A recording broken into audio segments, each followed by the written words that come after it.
The 2016 election this year has so far been one of the more controversial political spectacles in recent years.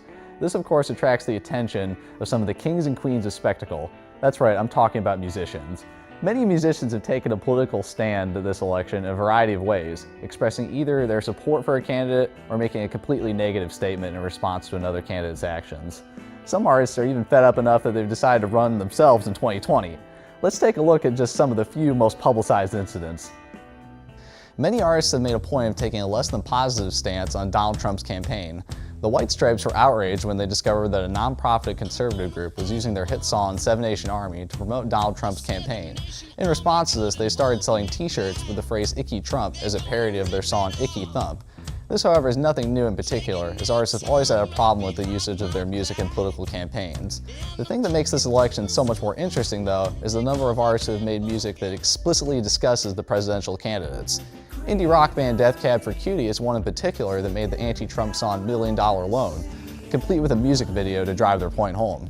The video in question features a silhouette of Donald Trump as the band sings lyrics that criticize Donald Trump for his claims about building his fortune thanks to just a small loan of $1 million from his father.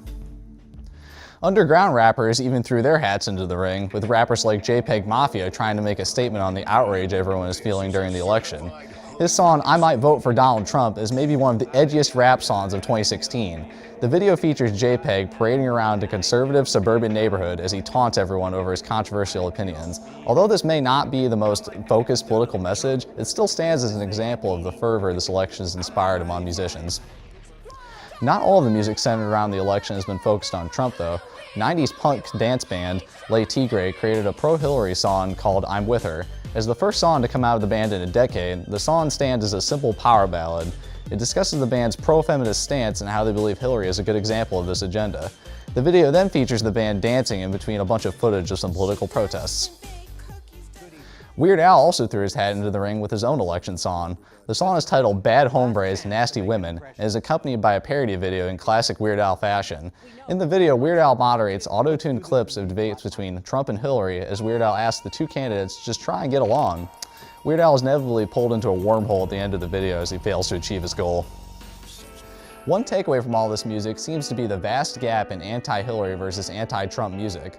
While it was in my best interest to show you all sides of the political spectrum among all these artists, there was a legitimate lack of anti-Hillary music to be found this election season. In spite of this pattern, this should not be seen as an indicator of how the election is going to conclude.